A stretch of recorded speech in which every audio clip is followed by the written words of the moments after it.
For what purpose does the gentleman from Texas seek recognition? Mr. Speaker, I move the House suspend the rules and pass H.R. 6332. The clerk will report the title of the bill. H.R. 6332, a bill to designate the facility of United States Postal Service located at 10660 Page Avenue in Fairfax, Virginia, as the Congressman Gerald Connolly Post Office Building. Pursuant to the rule, the gentleman from Texas, Mr. Sessions, and the gentleman from Virginia, Mr. Walkinshaw, each will control 20 minutes. The chair now recognizes the gentleman from Texas. Mr. Speaker, thank you very much. Mr. Speaker, I ask unanimous consent that all members have 5 legislative days in which to revise and extend their remarks and include extraneous remarks in that measure. Without objection, so ordered. Mr. Speaker, I would yield myself such time as I may consume. Gentleman recognized. Mr. Chairman, Mr. Speaker, thank you very much. Today, I rise in support of a bill which would rename a post office in Fairfax, Virginia, for one of our former colleagues, a former Congressman, Gerald E. Connolly, a father, a husband, a friend of mine, and to this body, a lifelong civil public servant, and one that dedicated his life to his constituents, his community, and to his country. Gerald Connolly began his life of service at the Heifer Project International in Little Rock, Arkansas. Arkansas is a beautiful young state that we have here in the United States, and he chose to move there and to live, to work on his project, begin his service. He then moved to Washington, D.C. in 1972. Jerry rose from the education director to executive director of the American Freedom from Hunger Foundation, while simultaneously serving as the executive director of the U.S. Committee on Refugees. He became a pillar of a person and stalwart for Northern Virginia through his 13 years on the Fairfax County Board of Supervisors and served for 16 years as our colleague in this body representing Virginia's 11th Congressional District. In 2025, he was elected as the ranking member of the House Committee on Oversight and Government Reform after serving as a member of the committee since 2009. In Congress, Gerald Connolly was a friend to many of us, and my friend also. He was steadfast in fighting for what he believed in. He was always committed to bipartisanship where he thought we could agree, and he would find those issues, and I worked with him on many. Many of my Republican committee colleagues found Gerald Connolly to be a partner and a friend. The bottom line is that his exemplary public service will endure, continuing to guide and ensure those committed to serving our nation. I am sure that his life and the stories of his life are being told with many as an example of public service. Mr. Speaker, I reserve the balance of my time. Gentleman from Texas reserves. Gentleman from Virginia. Thank you, Mr. Speaker. I yield myself such time as I may consume. Gentleman's recognized. Thank you, Mr. Speaker, and I want to thank the gentleman for his eloquent remarks. This legislation is a tribute to a giant of public service, a man whose legacy is written across Northern Virginia and across this institution. Jerry Connolly believed deeply in public service. He believed in this institution, in the work of representative democracy, and in the responsibility that comes with the oath of office. He knew that democracy doesn't sustain itself.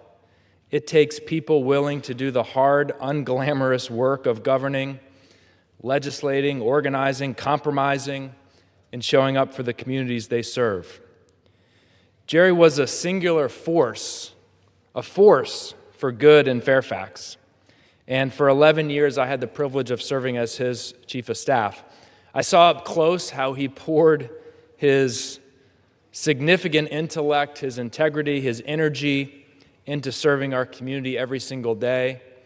He's somebody who served the public with every fiber of his being until his last day. He was widely respected here as one of Congress's most effective lawmakers. He was a champion for the federal workers he represented, a champion for the Postal Service, a principled statesman who represented our nation at the NATO Parliamentary Assembly, I'm confident he's the only person in history who will have served twice as president of the Fairfax County Federation of Citizens Associations and twice as the president of the NATO Parliamentary Assembly. And before he served in Congress, he shaped the Fairfax County that my constituents know and enjoy today. He served on the Board of Supervisors from 1995 to 2008, including 5 years as chairman. He took enormous pride in that work and had a passion for the work of local government. Under his leadership, Fairfax County invested in smart growth, in transit, in environmental stewardship, in libraries, trails, and affordable housing. The public infrastructure that has transformed Fairfax and Northern Virginia into an economic engine and a national model. His legacy can be seen in the Silver Line Metro Extension, the Mosaic District in Merrifield, the Jerry Connolly Cross-County Trail, and the Oakton Library. Jerry was an institutionalist in the best sense. He respected this house not as a monument, but as a living instrument of democracy, one that must be used to hold power accountable, to protect the dignity of public service, to defend those who don't have a voice, and to stand up for our democratic values at home and abroad. And Jerry had a heart as big as his intellect. He loved people. He loved animals. He loved our community. He loved a good conversation, a good story, and even good gossip, sometimes to the frustration of those who were trying to keep him on schedule. But above all, Jerry was a family man. He loved his wife, Smitty, who's here with us today in the gallery. Thank you, Smitty. With a devotion that everyone around him could see. He was endlessly proud of his daughter, Caitlin, and welcomed his son-in-law, Mark, into that circle of love and loyalty that defined him. For all of his accomplishments in public, the center of his world was always his family and the joy he took in them. It revealed the same warmth and humanity that made him so beloved by those he represented. For me, he was more than a member of Congress.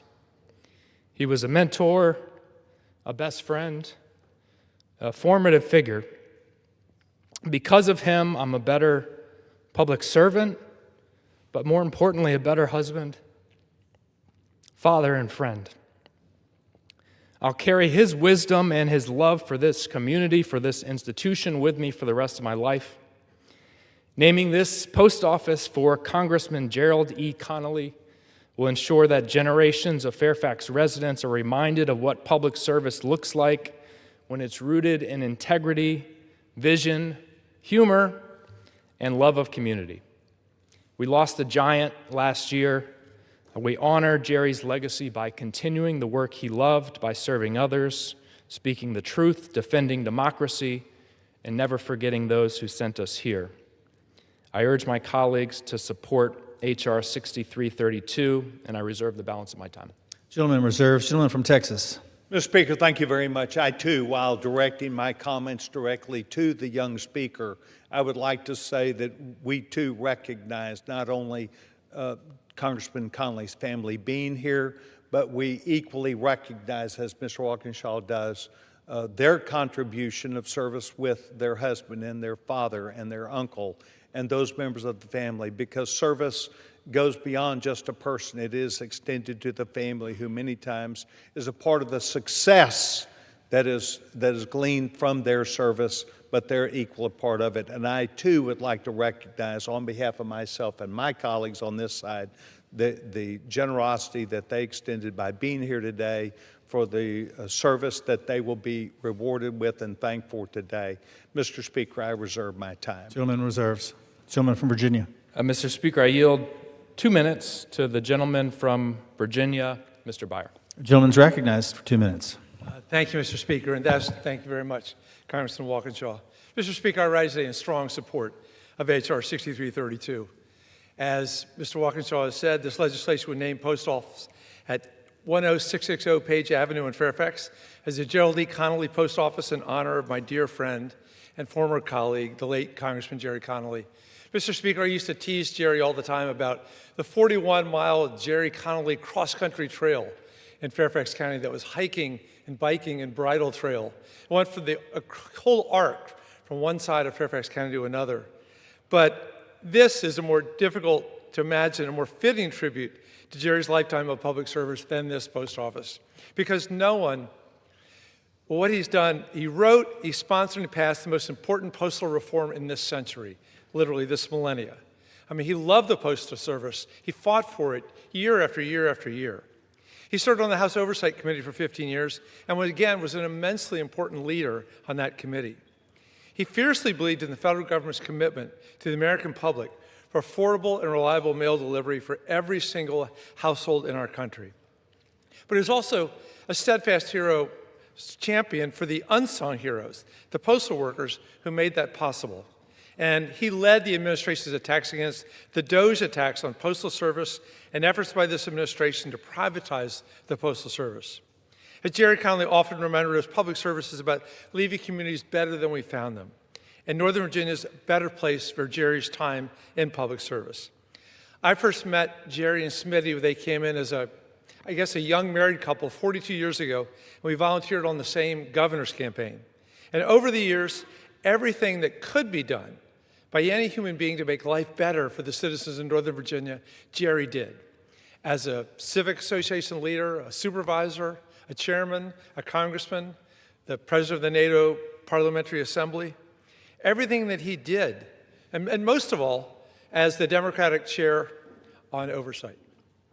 Let me just say, Mr. Speaker, I will miss him greatly. This is a due and appropriate honor. Thank you.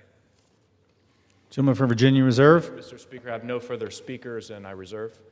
Gentleman from Texas. Mr. Speaker, thank you very much. At this time, I have no additional speakers, and I would be prepared to close. I'll reserve my time. Gentleman reserves. Gentleman from Virginia.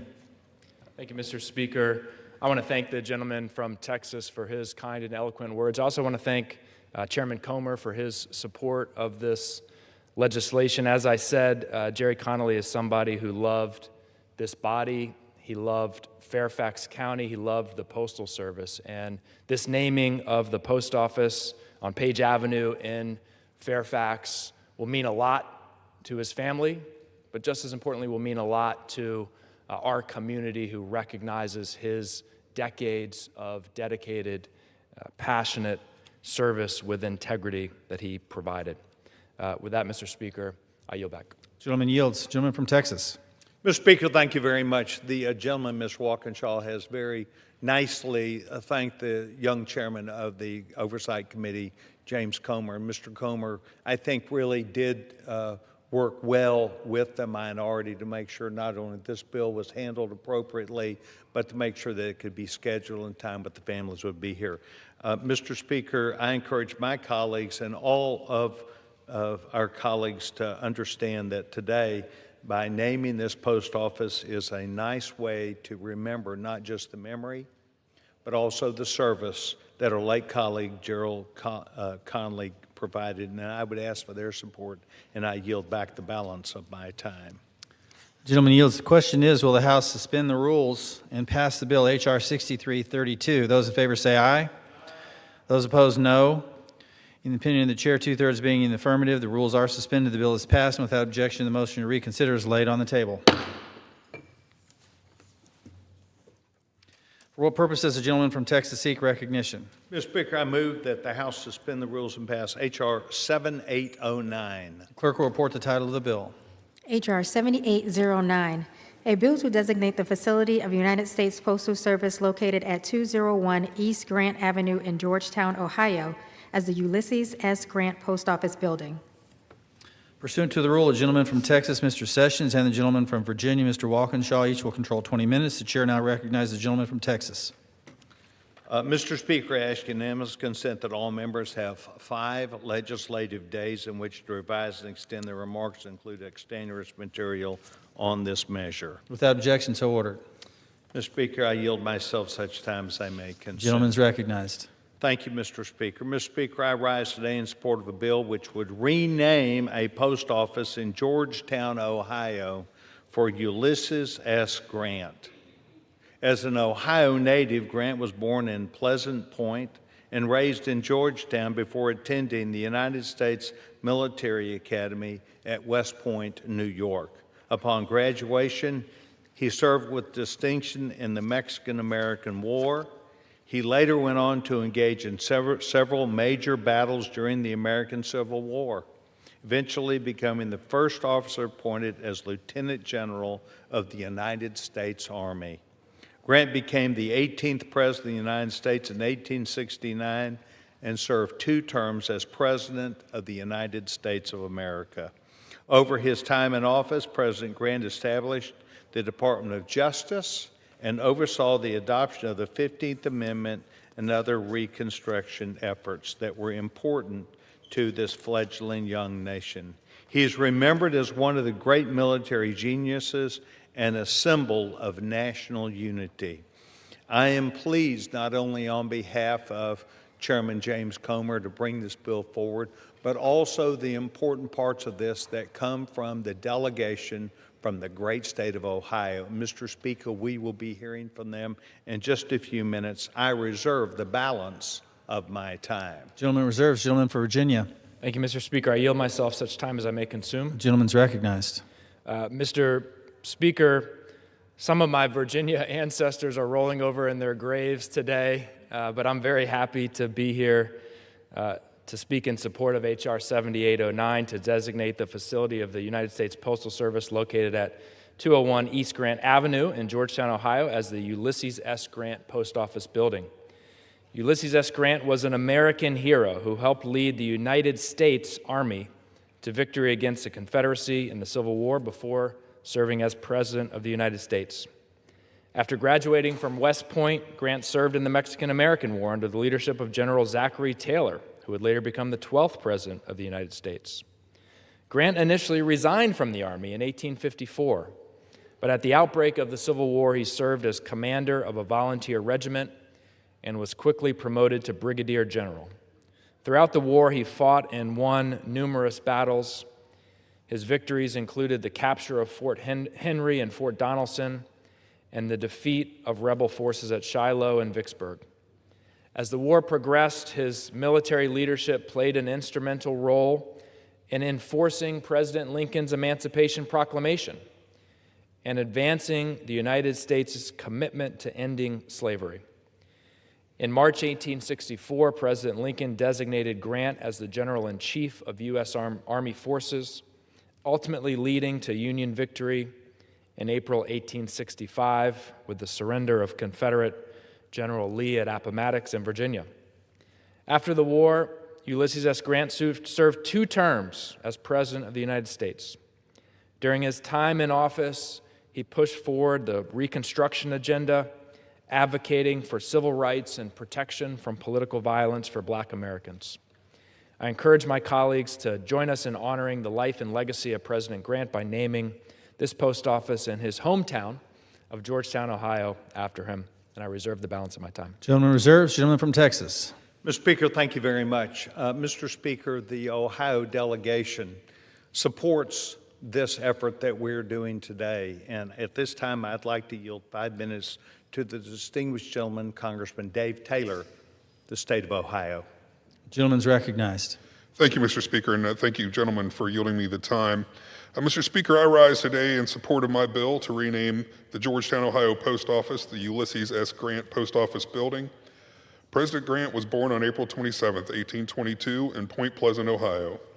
He spent his childhood in Georgetown, Ohio, a small town in Brown County, in what is today Ohio's 2nd Congressional District, before attending the United States Military Academy at West Point in 1839. Grant's time at West Point kicked off a legendary military career, beginning in the Mexican-American War and ending with the rank of General of the Army of the United States, a position he held until he became president.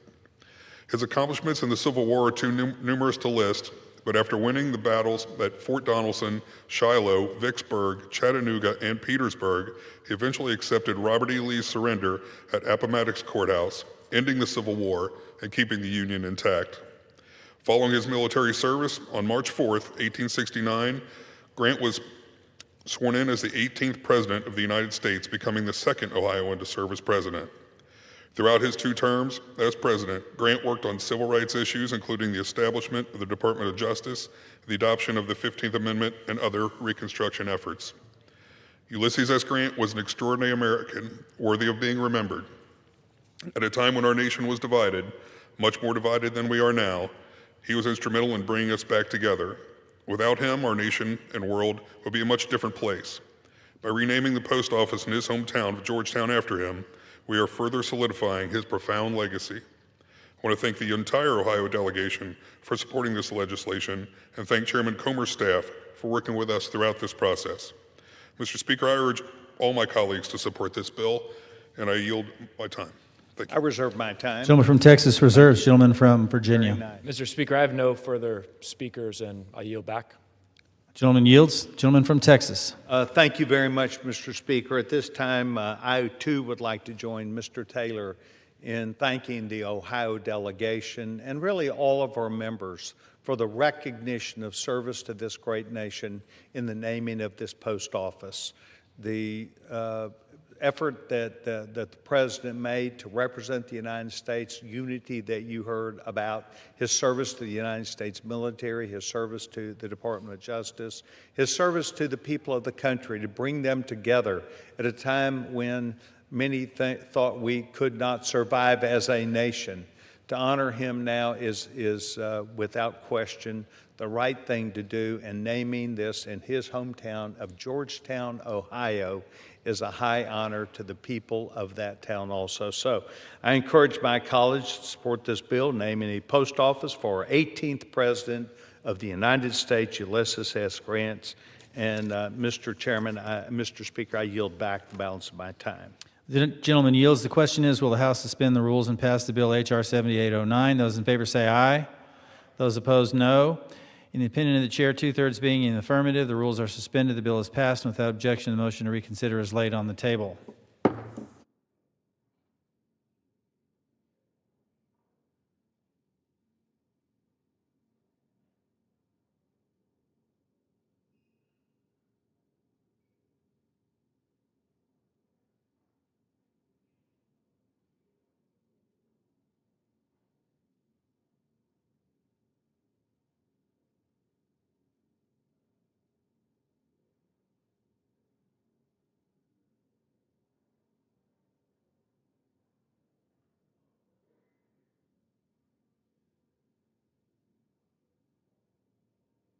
Purposes, gentleman from New York seek recognition. Mr. Speaker, I move to suspend the rule and pass the bill H.R. 8770 as amended. The clerk will report the title of the bill. H.R. 8770, a bill to amend Title 49 United States Code to establish funds for investments in aviation security and for other purposes. Pursuant to the rule, the gentleman from New York, Mr. Garbarino, and the gentleman from Virginia, Mr. Walkinshaw, each will control 20 minutes. The chair now recognizes the gentleman from New York. Speaker, I ask unanimous consent that all members have 5 legislative days in which to revise and extend their remarks and to include extraneous material on H.R. 8770. Without objection, so ordered. Thank you, Mr. Speaker. I yield myself such time as I may consume. Gentleman's recognized. I rise in support of H.R. 8770, the Safeguards Act. This legislation establishes a sense of Congress that 9/11 passenger security fee revenue should be put towards TSA security screening purposes following the end of the current fee diversion at the end of fiscal year 2027. Additionally, this bill directs funds collected from this fee to modernize and sustain explosive detection systems and technology at TSA security checkpoints beginning in fiscal year 2028. Safeguards Act will strengthen aviation security by ensuring passenger security fee revenue is used for its intended purpose, providing additional resources to protect the traveling public. I want to thank Representative Strong for his leadership, and I look forward to continuing our engagement on both sides of the aisle and with our colleagues on the Appropriations Committee to ensure that this bill improves deployment timelines for critical aviation security technology without any unintended consequences for the TSA workforce or any other TSA operations. I urge my colleagues to support this bill, and I reserve. Gentleman reserved. Gentleman from Virginia is recognized. Mr. Speaker, I yield myself such time as I may consume. Was recognized. Mr. Speaker, since the Transportation Security Administration was created after the 9/11 attacks, the agency has been working to deploy the latest innovative security screening technology to ensure prohibited items carried inside bags and on individuals do not make it past the security checkpoint and onto an aircraft. However, with thousands of TSA screening lanes across the country in need of technology, Congress has at times struggled to provide funding to recapitalize technology expeditiously across all airports. H.R. 8770, the Safeguards Act, would ensure there are increased dedicated funds available to TSA to procure the latest screening technology so the agency can replace aging technology deployed at airports at a more rapid pace. Although speeding up the deployment of new screening technology is an important goal, I do have some reservations about the bill. The increased investments in technology are not paid for, and I'm concerned that these increases could result in cuts to funding for TSA workforce salaries and benefits if TSA's overall budget does not increase. Although the bill does contain language reinforcing the sense of Congress that diversions of passenger security fees away from TSA's coffers should end, the bill does not actually do anything to end those diversions sooner than already scheduled under current law or otherwise to bring in more money to TSA. House Democrats have long been supportive of investments in new and innovative security technologies, but we must also make sure we're supporting the workforce that operates those technologies. To start, the House should take up Ranking Member Thompson's bill, H.R. 2086, the Rights for the TSA Workforce Act, which would codify fair pay and collective bargaining rights for this critical workforce. This bill has more than 185 bipartisan co-sponsors, and the Republican majority should bring it to this floor. In the meantime, I look forward to working with my colleagues on both sides of the aisle, as well as our colleagues in the Senate, to ensure that the Safeguards Act, if enacted, drives investments in technology without causing cuts to pay, benefits, or staffing at TSA. Mr. Speaker, I reserve the balance of my time. Gentleman reserves. Gentleman from New York. I yield as much time as he may consume to the gentleman from Alabama, Mr. Strong. Mr. Speaker, I rise today in support of my bill, the Safeguards Act. When Americans purchase an airline's ticket, they pay a passenger security fee with an expectation that those dollars will be used to strengthen aviation security. That's what Congress intended when the fee was created, and that's exactly what this bill restores. For years, revenue from the passenger security fee has been directed away from its intended purpose. Meanwhile, our airports continue to face evolving threats and increasing demand on the systems and technologies that help keep travelers safe. The Safeguards Act restores accountability and directing this revenue back toward critical aviation security priorities following the expiration of the current fee diversion. This legislation invests $500 million annually in checked baggage screening technology and $250 million annually in the checkpoint technology upgrades. This will help modernize screening capabilities, strengthen security operations, and ensure our aviation system remains prepared to meet current and future threats. Let me be clear, this is not a new fee. This will not be placed on flyers, and it does not raise taxes. The Safeguards Act simply ensures that the fees travelers currently pay is used for its original purpose and in line with the expectation of the traveling public. Anytime a fee is collected from the American people, it should carefully be scrutinized. I take that responsibility seriously, which is why I examined the intent of this fee. I asked first whether the original purpose behind it remains important today. I believe it does. The fee was established in the aftermath of September the 11th, one of the darkest days in our nation's history. In the years that followed, Congress recognized that maintaining a safe and secure aviation system would require a long-term commitment to aviation security and continued investments in the technologies that help protect the traveling public. The passenger security fee was created to support that mission, and travelers have paid it with the expectation that those dollars would be used to strengthen aviation security.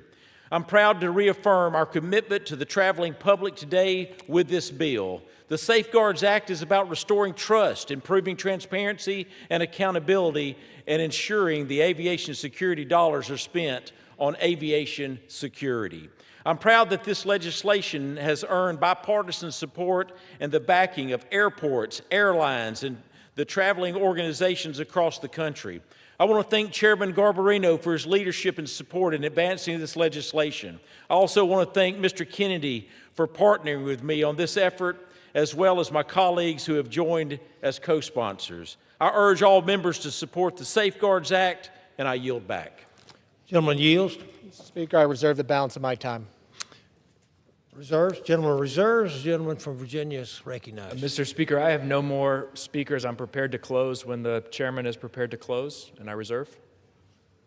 Reserves. Gentleman from New York. Mr. Speaker, I yield as much time as he may consume to the gentleman from Colorado, Mr. Evans. Gentleman's recognized. Thank you, Mr. Speaker, and today I rise in support of the Safeguards Act, of which I'm a proud original co-sponsor.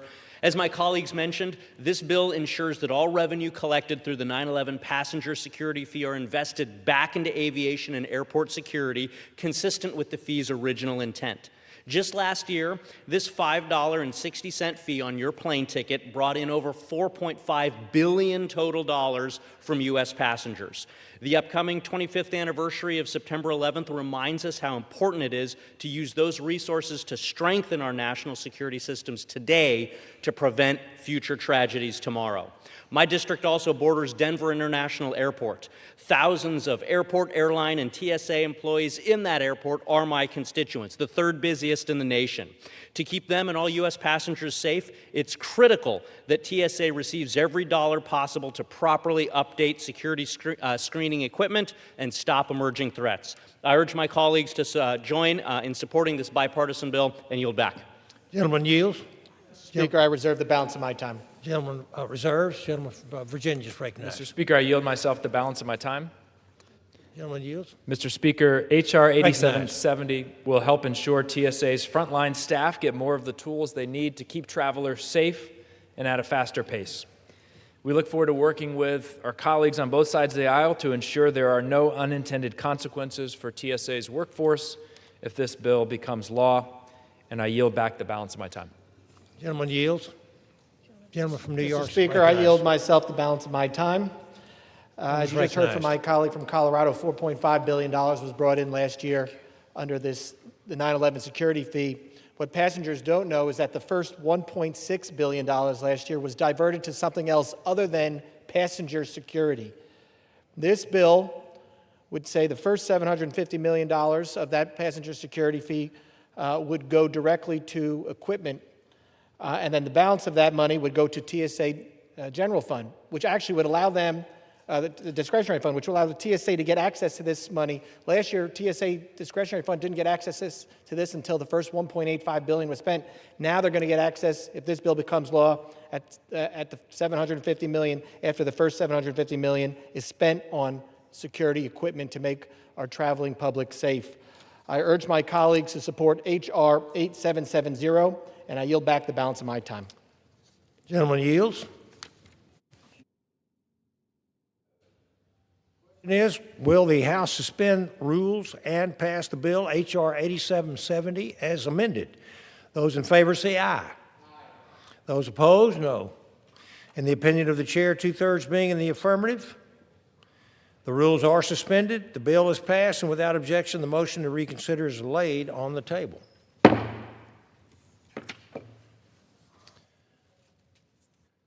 First, does the gentleman from New York seek recognition? Mr. Speaker, I move to suspend the rules and pass the bill H.R. 9328 as amended. Clerk will report the title of the bill. H.R. 9328, a bill to improve travel for active duty military personnel and accompanying family and for other purposes. Pursuant to the rule, the gentleman from New York, Mr. Garbarino, and the gentleman from Virginia, Mr. Walkinshaw, each will control 20 minutes. The chair now recognizes the gentleman from New York. Mr. Speaker, I ask that unanimous consent that all members have 5 legislative days in which to revise and extend their remarks and to include extraneous materials on H.R. 9328. Without objection, Thank you, Mr. Speaker. I yield myself as much time as I may consume. The gentleman is recognized. I rise in support of H.R. 9328, the Improving Travel for Military Members Act. The Improving Travel for Military Members Act will allow the TSA administrator to establish a 3-year pilot program to expedite access to security screening for traveling active duty military personnel and their accompanying family members. If established, this pilot program will focus on airports closest to military installations with large active duty populations, which will help to ease the travel for men and women bravely serving our nation. I want to thank Representative Biggs for her leadership and encourage my colleagues to support the bill. I reserve. The gentleman reserves. The gentleman from Virginia is recognized. Mr. Speaker, I yield myself such time as I may consume. The gentleman is recognized. Mr. Speaker, I rise in support of H.R. 9328, the Improving Travel for Military Members Act. Our military service members and their families are required to travel regularly, uprooting their lives to move to new locations. Last year, TSA initiated a pilot program at select airports to provide active duty military and their families front-of-line access to security screening. H.R. 9328 would cement TSA's ongoing pilot program and codify requirements for appropriate security protocols. Expediting wait times for service members and their families makes travel a little bit easier and a little bit less stressful for them, and I support advancing this effort. Mr. Speaker, I reserve the balance of my time. Gentleman reserves. Gentleman from New York is recognized. Speaker, I yield as much time as she may consume to the gentlewoman from South Carolina, Ms. Biggs. Gentlewoman is recognized. Thank you, Chairman Garbarino, and thank you, Mr. Speaker. I don't speak on this legislation as an outside observer. As a member currently serving in the Air National Guard, I have worn the uniform. I have seen firsthand what it asks of service members and their families. This legislation is written from experience, not just policy. Mr. Speaker, more than 1.3 million Americans serve our nation on active duty, and they answer the call with very little notice, shipping out on deployment orders, relocating their families across the country on PCS moves, or rushing to emergency assignments at a moment's notice. They don't get to plan ahead. They don't get to choose their travel dates. They simply go because that's what the service requires. That means in my home state, last summer, the Transportation Security Administration launched the Serve with Honor, Travel with Ease initiative to better support our service members while advancing much-needed modernization across our aviation system as passenger volumes continue to grow. Depending on the airport, military members and their families may not receive expedited screening through dedicated lines, preferred lanes, or front-of-line access. My legislation, the Improving Travel for Military Members Act, it builds on this important effort by establishing a 3-year pilot program to expedite security screening for active duty military personnel and their accompanying family members, with priority given to airports located near military installation. That means in my home state of South Carolina, which is home to a number of military installations, service members will benefit from faster, more efficient travel while maintaining the same high security standards. Let me be very clear. Every passenger remains subject to appropriate security screening. What this bill does is gives airports the flexibility to implement the program based on their own operational needs, their proximity to military bases, and passenger volume. This bill is targeted, it is practical, and it is fiscally responsible. A few minutes saved at a security line may seem insignificant to some, but to a military spouse managing 3 children and a cross-country move on 48 hours' notice, it is anything but. It sends a message to every service member and their family. America sees you, values you, and respects the sacrifices you make in service to our country. I urge my colleagues to support this important piece of legislation for our service members and their families, and I yield back the balance of my time. Gentlewoman yields. Mr. Speaker, I reserve the balance of my time. The gentleman reserves. The gentleman from Virginia is recognized. Mr. Speaker, I yield myself the balance of my time. Mr. Speaker, military service members and their families make sacrifices for our nation every day. We owe it to them to make their lives easier in ways big and small, wherever and whenever we can. And this bill represents a step toward easier travel for active duty military and their families. I thank the gentlewoman for her work on it, and I yield back the balance of my time. When yields, gentleman from New York is recognized. Mr. Speaker, I yield myself the balance of my time. I urge my colleagues to support H.R. 9328, and I yield back the balance of my time. Gentleman yields back. The question is, will the House suspend the rules and pass Bill H.R. 9328 as amended? Those in favor say aye. Those opposed, no. In the opinion of the chair, 2/3 being in the affirmative, the rules are suspended, the bill is passed, and without objection, the motion to reconsider is laid on the floor.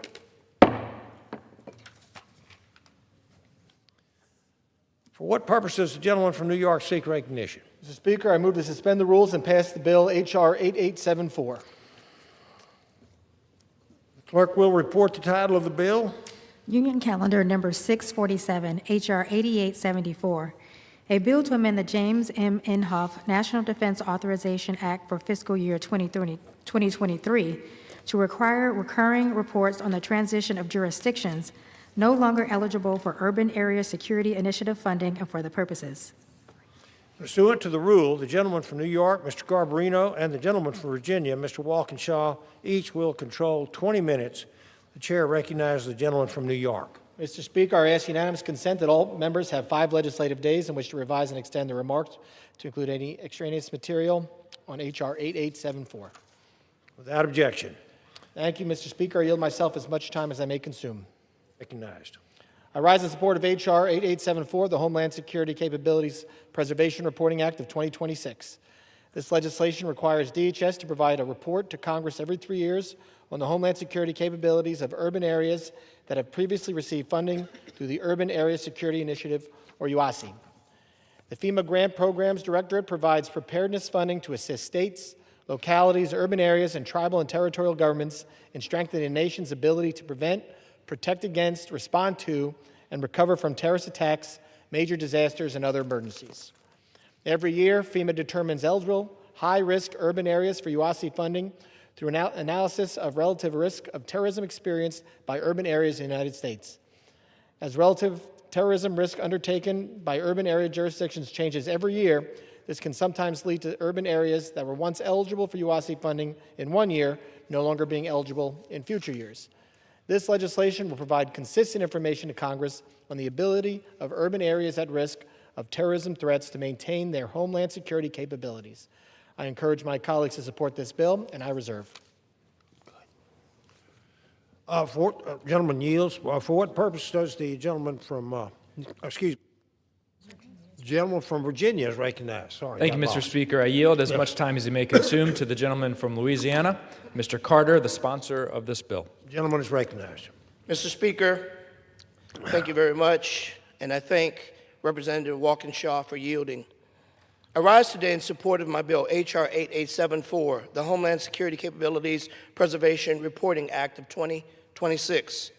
In the aftermath of the September 11th attacks, it became evident that cities across the United States could become targets for terrorist attacks and that they lacked the capacity and resources to independently build the critical capabilities needed to prevent such, to protect against, and to respond to terrorist attacks and other catastrophic events. Beginning in 2003, urban areas across the nation began receiving dedicated counterterrorism grants from the Department of Homeland Security and through the Urban Area Security Initiative, or UASI. For more than 2 decades, this program has equipped our local first responders with advanced tools, equipment, and training necessary to protect their communities. These investments have built critical capabilities that strengthen preparedness and emergency responses across the region. However, maintaining these capabilities cannot be sustained by locals alone. They require reliable, predictable federal funding. Unfortunately, unpredictable changes to DHS risk formula, which determines which areas receive funding, have often created year-to-year uncertainty, leaving many cities wondering whether their counterterrorism funding will suddenly disappear. Recently, these funding changes have been politically arbitrary. We saw this danger firsthand last year when, under the leadership of former Secretary Kristi Noem, the Department of Homeland Security attempted to abruptly remove historically funded cities, including my district, the city of New Orleans, from this program. Former Secretary Noem tried to cut our federal counterterrorism funding support in the same year our community suffered a horrific attack on Bourbon Street, New Orleans, on New Year's Day, which killed 14 people and injured dozens more, and it took a lawsuit to stop them. Here's the bottom line. Expecting locals to independently finance the massive security required for everyday safety, let alone high-profile events like Mardi Gras, World Cup, or Super Bowl, is unrealistic and unfair. And abruptly turning off of these resources is dangerous. Congress previously acknowledged that the value of UWASE funding to communities by requiring a one-time report in the 2023 National Defense Authorization Act, examining how DHS could help cities transition when they lose grant eligibility. I'm grateful for former Congressman Val Demings for championing this previous NDAA provision and for her leadership in recognizing the need to support communities if they transition out of the UWASE program. However, a one-time report leaves Congress in the dark going forward. We need ongoing data to monitor vulnerable communities after they are removed from the program and identify whether their security capabilities are at risk of degrading. That's why I introduced H.R. 8874, the Homeland Security Capabilities Preservation Reporting Act of 2026. This bipartisan bill closes this oversight gap by requiring FEMA to submit reoccurring reports every 3 years on how cities manage and maintain their federally funded counterterrorism and security capabilities after they lose UWASE funding. This bill will improve public safety across the nation and ensure our communities are never left defenseless, which is why it's endorsed by the Major Cities Chief Association, the U.S. Conference of Mayors, the National League of Cities, and the National Fusion Association, to name a few. I want to thank Ranking Member Benny Thompson and Representative Jimenez for their partnership on this bill. I urge all of my colleagues to support this vital, common-sense legislation. With that, Mr. Speaker, I yield back the balance of my time. Gentleman for Virginia Reserves. Thank you, Mr. Speaker. I want to thank the gentleman from Louisiana, Mr. Carter, for his work on this legislation. UWASE grants have played a critical role in my region, the D.C. metropolitan region, in protecting Northern Virginia, Maryland, and the District of Columbia, including this Capitol complex. So this bill that will improve transparency, strengthen congressional oversight, and ensure that important security investments made over many years are not lost is a wonderful piece of legislation. With that, Mr. Chairman, I reserve the balance of my time. Gentleman reserves. Virginia Speaker, from New York. I have no more speakers prepared to close after the gentleman from Virginia closes. Gentleman reserves. Virginia's recognized. Thank you, Mr. Speaker. I want to thank again the gentleman from Louisiana, Mr. Carter, for his work on this legislation. I want to thank the chairman. Passage of H.R. 8874 will ensure that Congress has the information needed to understand the impact of UWASE transitions and help preserve the critical homeland security capabilities our communities rely on. It will strengthen oversight, support our local partners, and help ensure that years of federal investment and preparedness are not lost. I applaud Congressman Carter for his leadership on this issue and strongly urge my colleagues to support H.R. 8874, and I yield back the balance of my time. Gentleman yields. Gentleman from New York is recognized. Mr. Speaker, I yield myself the balance of my time. I also want to applaud the gentleman from Louisiana, Mr. Carter, for his leadership on this piece of legislation. As a member from New York, I've seen firsthand the benefits and the need for the UWASE grants, and I think it is very important that Congress be kept informed of decisions being made over when it comes to these grants. So I urge my colleagues to support this bill, H.R. 8874, and I yield back the balance of my time. Gentleman yields. The question is, will the House suspend the rules and pass the bill H.R. 8874? Those in favor say aye. Aye. Those opposed, no. The opinion of the chair, 2/3 being in the affirmative. The rules are suspended. The bill is passed, and without objection, the motion is considered laid on the floor. For what purpose does the gentleman from New York seek recognition? Mr. Speaker, I move to suspend the rules and pass the bill H.R. 9391 as amended. The clerk will report the title of the bill, please. H.R. 9391, a bill to authorize an extension and expansion of the Reimbursable Screening Services Program of the Transportation Security Administration and for other purposes. Pursuant to the rule, the gentleman from New York, Mr. Garbarino, and the gentleman from Virginia, Mr. Walkinshaw, will each control 20 minutes. The chair recognizes the gentleman from New York. Mr. Speaker, I ask unanimous consent that all members have 5 legislative days in which to revise and extend their remarks and to include extraneous material on H.R. 9391. Without objection. Thank you, Mr. Speaker. I yield myself such time as I may consume. Gentleman recognized. I rise in support of H.R. 9391, the Reimbursable Screening Services Program Extension Act of 2026. First established in 2019, the Reimbursable Screening Service Program is a pilot program that allows screening services to be conducted outside the primary passenger terminal screening area. This pilot program has helped provide TSA with reliable streams of revenue while at the same time maintaining a safe and efficient screening environment. This bill extends the Reimbursable Screening Services Program through fiscal year 2031 and increases the number of allowable participating entities from 8 to 14. The Reimbursable Screening Services Program Extension Act will provide increased certainty for this pilot program to ensure it can continue to develop while Congress assesses its long-term viability. I would also like to thank the gentlewoman from New Jersey, Representative Poe, for co-sponsoring this important legislation. I urge my colleagues to support this bill, and I reserve. Gentleman reserves. Gentleman from Virginia. Mr. Speaker, I yield myself such time as I may consume. Gentleman recognized. Mr. Speaker, I rise in support of H.R. 9391, the Reimbursable Screening Services Program Extension Act of 2026.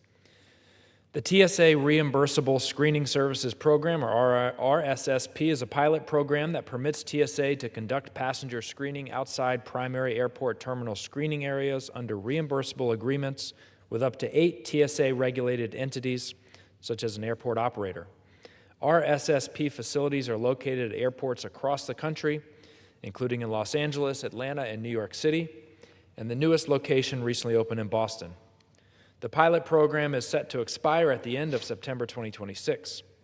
H.R. 9391 would extend the pilot program until the end of September 2031 and expand the number of pilot program locations to 14 to allow the program to grow and bring new RSSP concepts online. Passing this bill would provide important clarity for a program that has been operating under repeated short-term extensions. Mr. Speaker, I reserve the balance of my time. Gentleman reserves. Speaker, I have no more speakers. Prepared to close after the gentleman from Virginia closes. Mr. Speaker, Gentleman reserves. Mr. Speaker, I have no more speakers. I'm prepared to close. I yield myself the balance of my time.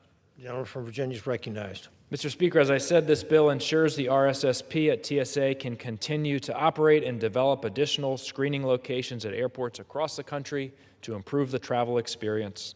I urge my colleagues to support this bill, and I yield back the balance of my time. Gentleman yields. Gentleman from New York is recognized. Mr. Speaker, I yield myself the balance of my time. Gentleman is recognized. I urge my colleagues to support H.R. 9391, and I yield back the balance of my time. The question is, will the House suspend the rules and pass the bill H.R. 9391 as amended? Those in favor say aye. Aye. Those opposed, no. In the opinion of the chair, 2/3 being in the affirmative, the rules are suspended, the bill is passed, and without objection, the motion is to reconsider is laid upon the table. For what purpose does the gentleman from New York seek recognition? Mr. Speaker, I move to suspend the rules and pass the bill H.R. 9388. The clerk will report the title of the bill. Union Calendar Number 644, H.R. 9388, a bill to amend Title 49 United States Code to authorize an extension of a program to permit screened passengers and their property arriving on direct flights or flight segments originating at certain foreign last point of departure airports to continue on additional flights or flight segments originating in the United States without additional screening and for other purposes. Pursuant to the rule, the gentleman from New York, Mr. Garbarino, and the gentleman from Virginia, Mr. Walkinshaw, each will control 20 minutes. The chair recognizes the gentleman from New York. Mr. Speaker, I ask unanimous consent that all members have 5 legislative days in which to revise and extend their remarks and to include extraneous materials on H.R. 9388. Without objection. Thank you, Mr. Speaker. I yield myself such time as I may consume. The gentleman is recognized. I rise in support of H.R. 9388, the One-Stop Pilot Program Extension Act. This legislation extends the One-Stop Security Pilot Program for an additional 4 years. The One-Stop Security Pilot Program is operated by TSA and aims to streamline travel for passengers returning to the United States from international travel who have domestic connections. Under the usual screening process, passengers coming from outside the United States undergo inspection by Customs and Border Protection, collect their checked bags, and exit the sterile area of the airport. Under the one-stop security screening process, passengers undergo security screening at their departure airport and fly to a one-stop participating airport where they are cleared by CBP, but they can be routed straight to the sterile area of the airport instead. In doing so, passengers are not required to re-enter through TSA screening, as they have already been screened at their departure airport using the same standards and technologies required by TSA. As additional airports work to join this pilot program, passengers will be able to continue on their journey with greater ease and efficiency once they return to the United States. I want to thank Representative Jimenez, the chairman of our committee's Transportation and Maritime Security Subcommittee, for his leadership and urge my colleagues to support this bill. I reserve. Gentleman reserves. Mr. Speaker, I yield myself such time as I may consume. Mr. Speaker, I rise in support of H.R. 9388. TSA's one-stop security pilot program enables passengers arriving from certain foreign airports to be exempt from rescreening by TSA prior to connecting to domestic flights. The one-stop program requires those foreign airports to meet certain standards deemed comparable to TSA's, which helps improve aviation security at those airports. As more international airports start participating in the program, H.R. 9388 will ensure it can continue to operate until December 2032 while Congress evaluates and makes any necessary changes to improve the program for the traveling public. These changes will help advance this pilot program to improve the travel experience for passengers. Mr. Speaker, I reserve the balance of my time. Gentleman reserves. Gentleman from New York. Mr. Speaker, I yield as much time as he may consume to the gentleman from Florida, Mr. Jimenez. Gentleman is recognized. Thank you, Chairman Garbarino. And Mr. Speaker, I rise today in support of my bipartisan One-Stop Pilot Program Extension Act. In South Florida, Miami International Airport is one of the busiest international gateways in the United States. Every day, millions of passengers pass through airports like Miami International throughout the country. We have a responsibility to keep those passengers and our airports moving efficiently while maintaining the highest security standards. This bill does exactly that. By extending that successful pilot program, passengers arriving from trusted foreign airports can connect to their final destination without unnecessary duplicate baggage screening. Security is never compromised. Every participating airport must meet strict TSA standards. Customs and Border Protection retains full oversight, and any passenger or bag identified as a security concern receives additional inspection. This common-sense bipartisan legislation will reduce delays, ease congestion, improve the travel experience, and strengthen our aviation system while protecting our homeland. I want to thank our chairman, Chairman Garbarino. Also, I want to thank the gentleman from Louisiana, Mr. Carter, for co-sponsoring this legislation. I urge my colleagues to support the One-Stop Pilot Program Extension Act, and I yield back. Gentleman yields. Speaker, I reserve. Mr. Speaker, I yield as much time as he may consume to the gentleman from Louisiana, Mr. Carter, the Democratic co-lead of this bill. Gentleman is recognized. Thank you, and thank you, Representative Walkinshaw, for yielding. I rise in support of H.R. 9388, the One-Stop Pilot Program Extension Act, which I am proud to co-lead with Congressman Jimenez. This bipartisan measure will modernize our aviation system, reduce unnecessary delays, and strengthen our international security, partnership that keeps our skies safe. Today, the international passengers connecting to domestic flights must often retrieve their checked bags, clear customs, and then undergo yet another screening process through TSA before re-entering the terminal, creating congestion, long connection times, and avoidable operational strain on airports and the airlines. The One-Stop Security Program is current TSA pilot initiative that streamlines this process for travelers arriving from trusted foreign airports to meet strict U.S. security standards, allowing them and their baggage to connect directly to domestic flights without duplicative screening.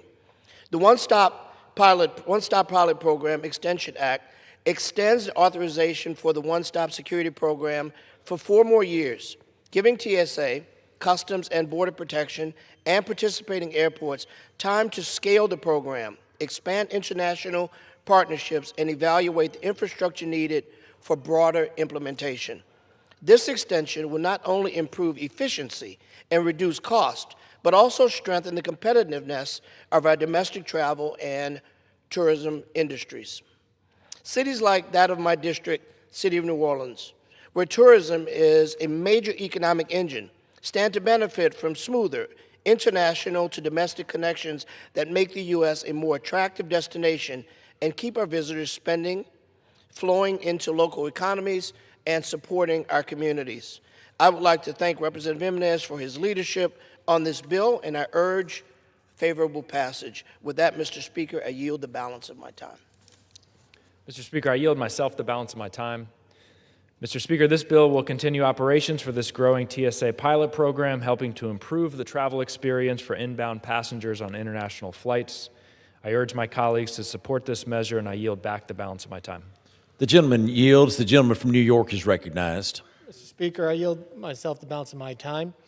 I urge my colleagues to support H.R. 9388, and I yield back the balance of my time. The question is, will the House suspend the rules and pass H.R. Bill 9388? Those in favor say yea. Those opposed say no. In the opinion of the chair, 2/3 being the affirmative, the rules are suspended. The bill is passed without objection. The motion to reconsider is laid on the table. For what purpose does the gentleman seek recognition? I move to suspend the rules and pass the bill H.R. 3106. The clerk will report the bill. Union Calendar Number 648, H.R. 3106, a bill to require the Secretary of Homeland Security to conduct a collective response to a terrorism exercise that includes the management of cascading effects on critical infrastructure during times of extreme cold weather and for the purposes. Pursuant to the rule, the gentleman from New York, Mr. Garbarino, and the gentleman from Virginia, Mr. Waukesha, each will control 20 minutes. The chair will recognize the gentleman from New York. Mr. Speaker, I ask unanimous consent that all members have 5 legislative days in which to revise and extend their remarks to include extraneous material on H.R. 3106. Without objection. Thank you, Mr. Speaker. I yield myself such time as I may consume. The gentleman is recognized. I rise in support of H.R. 3106, the Weatherizing Infrastructure in the North and Terrorism Emergency Readiness Act of 2025. This legislation requires the Secretary of Homeland Security, acting through appropriate offices and components of DHS, to develop and conduct an exercise featuring the participation of federal, state, local, tribal, and territorial agencies and private sector stakeholders focusing on a collective response to terrorism that includes the management of the cascading effects on critical infrastructure that result from the occurrence of a terrorist attack during an extreme cold weather event.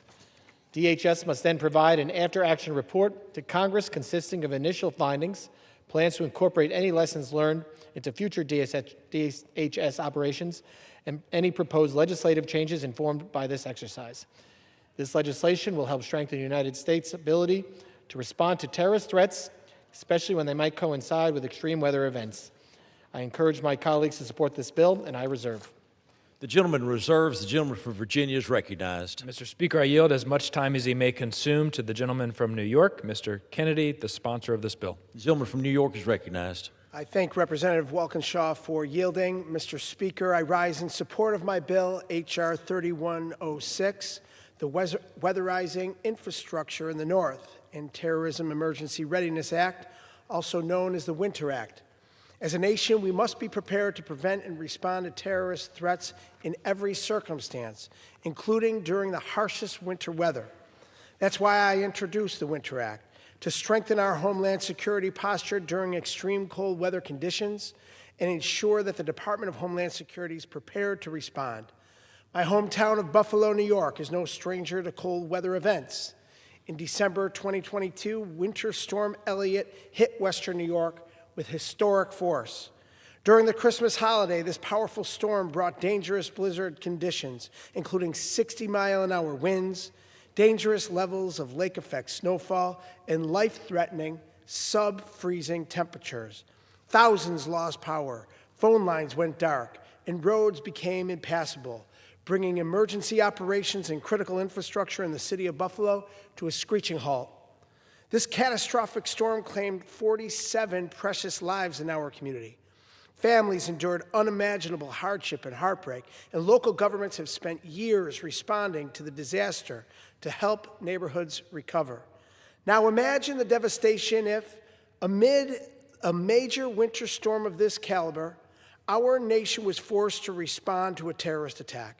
Severe winter conditions often strain emergency response capabilities, disrupt communications, and damage critical infrastructure, making an already dangerous situation even more dire.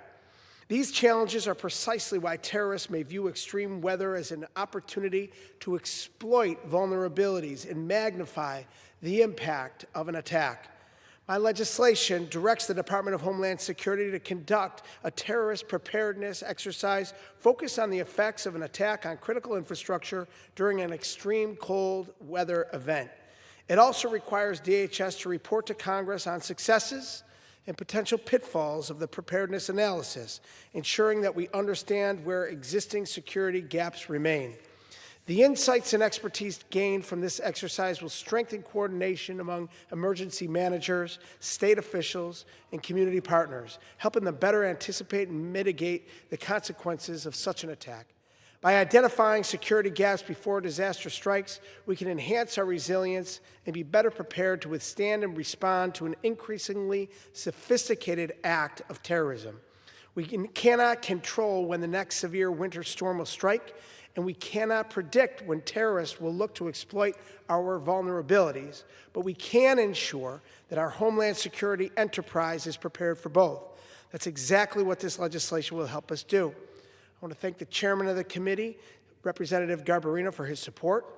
I want to especially thank Representative and Ranking Member Benny Thompson for his partnership on this bill. And I urge all of my colleagues to support this vital legislation. With that, Mr. Speaker, I yield back. Mr. Speaker, I yield myself the balance of my time. The gentleman is recognized. I applaud Representative Kennedy's leadership on this bill, and I urge my colleagues to support H.R. 3106, and I yield back the balance of my time. The gentleman reserves. The gentleman from New York. Mr. Speaker, I yield myself the balance of my time. I want to thank Representative Kennedy and congratulate him on this hard work. Nobody knows how to remove snow quite like those Buffalo Bills fans, especially on game day. I urge my colleagues to support H.R. 3106, and I yield back the balance of my time. The gentleman yields. The question is, will the House suspend the rules and pass H.R. 3106? Those in favor say yea. Those opposed say no. In the opinion of the chair, two-thirds being in the affirmative, the rules.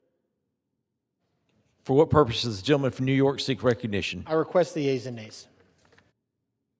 The yeas and nays are requested. All those in favor of taking the vote by yeas and nays will rise and remain standing until counted. A sufficient number have risen. The yeas and nays are ordered pursuant to Clause 8 of Rule 20. Further proceedings of the questions will be postponed.